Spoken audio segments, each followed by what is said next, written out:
का एक माध्यम होता है ना। कोई भी कहानी अगर सुनते हो तो वो क्या है, उसके अंदर क्या बात मेरे लिए छुपी है, इसको निकालना जरूरी होता है ना, जिसको सार हम लोग कहते हैं। तो एक कहानी है कि बुद्ध के एक शिष्य थे। बुद्ध के एक शिष्य थे, गौतम बुद्ध का नाम सुना है आप लोगों ने? उनके एक शिष्य थे, उनका नाम था पूर्ण काश्यप। क्या नाम था? पूर्ण काश्यप। तो वो हमेशा गौतम बुद्ध के साथ चला करते थे, हमेशा जहां जाते थे गौतम बुद्ध वो हमेशा साथ रहता था। तो एक दिन गौतम बुद्ध ने कहा कि तुमको जितनी शिक्षा ग्रहण करनी थी तुम कर चुके हो, अब मेरे साथ हमेशा घूमने फिरने की डोलने की जरूरत नहीं है।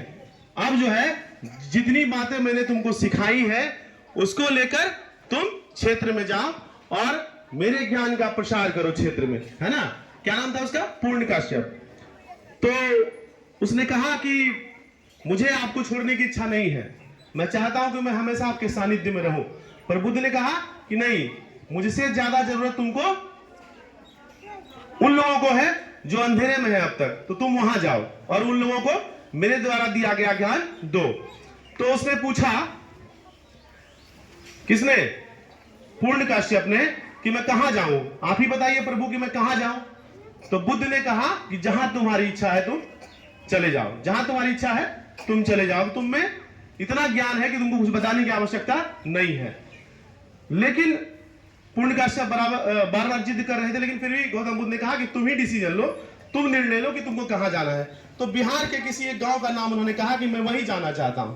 तो गौतम बुद्ध को पता था कि वो गांव बहुत बुरा है, वहां जो है लोग जो है जानवरी प्रवृत्ति के हैं, लोग सम्मान देना नहीं जानते हैं, गाली गलौज की प्रवृत्ति है वहां लोगों में, लोग जो है सम्मान नहीं करते हैं और मारने और पीटने की बात हमेशा उस गांव में होती है। तो गौतम बुद्ध ने मना किया, बोला मत जाओ उस गांव में, वो गांव खतरनाक है ना, तुम्हारे लिए अच्छा नहीं होगा। उसने कहा नहीं, अगर ऐसा है तो मैं निश्चित जाऊंगा, क्योंकि उसी गांव को तब मेरी आवश्यकता ज्यादा है। कितने दिन वो जो है अंधकार में रहेंगे वहां के लोग, कितने दिन लोग वहां को उस गांव के लोगों को तिरस्कृत रखेंगे, तो उसको सुधार की ज्यादा आवश्यकता है, मैं वहीं जाना चाहता हूं। तो बोला ठीक है, जब तुम निर्णय कर चुके हो तो बस मेरे 3 सवाल का जवाब दे दो और फिर चले जाओ। तो पहला सवाल गौतम बुद्ध ने पूछा कि अच्छा एक चीज बताओ, वहां अगर जाओगे गाली गलौज कोई तुमसे करने लगे तो क्या करोगे? तो पूर्ण काश्यप का जवाब देखो कितना अच्छा है। पूर्ण काश्यप ने कहा, क्या कहा कि मैं यही सोचूंगा, आप मुझसे पूछते हैं आपको पता है कि मैं क्या करूंगा, तो क्या करूंगा, मैं यही सोचूंगा कि कितने अच्छे लोग हैं, कितने भले लोग हैं, मारा नहीं, गाली ही दे के छोड़ दिया हमको। क्या बोला वो? कितना भला आदमी है कि गाली ही देके छोड़ दिया, हमको मारा नहीं। तो गौतम बुद्ध बोला ठीक है। फिर दूसरा सवाल उनसे पूछा कि चलो अगर तुमको मार ही दिया, अगर 2 थप्पड़ मार ही दिया कोई, तब क्या करोगे? बोलेगा तब हम ये सोचेंगे कि कितना अच्छा आदमी है, कितने अच्छे लोग हैं यहाँ के, कि 2 थप्पड़ मार ही नहीं दिया हमको। क्या बोला पूर्ण काश्यप? कि कितने भले लोग हैं कि 2 ही थप्पड़ मार के छोड़ दिया, मार नहीं दिया हमको।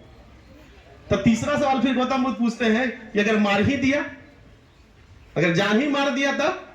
तो पूर्ण काश्यप का जवाब देखो कितना अच्छा है। तो पूर्ण काश्यप ने कहा कि तब मैं यही सोचूंगा कि कितने भले लोग थे, इस जीवन से मुक्ति दिला दी जिसमें कि केवल गलतियां ही लोगों से होती हैं। तब गौतम बुद्ध ने कहा कि अब तुम पूर्ण बुद्ध कहलाओगे। वो पूर्ण काश्यप जो है वो क्या कहलाने लगा? पूर्ण बुद्ध कहलाए और वहां से निकले और उस गांव में गए। मतलब क्या है? बैर जो होता है, हिंसा जो होती है, ईर्ष्या जो होती है, वो क्या है? माइंड सेटअप है। अगर उसको हम लोग छोड़ दें तो दुनिया में कोई शत्रु नहीं है। अगर तुम ये सोच लो कि यहाँ जितने लोग खड़े हैं सब मेरे मित्र हैं, तो तुम्हारे मन में कोई बैर नहीं रहेगा, तुमको कोई दिक्कत नहीं है। सामने वाला अगर तुमको शत्रु मानता है तो दिक्कत तो उसको है ना। तो हमेशा ये सोच के चलो कि दुनिया में जितने लोग हैं वो सब क्या है? मेरे मित्र है ना।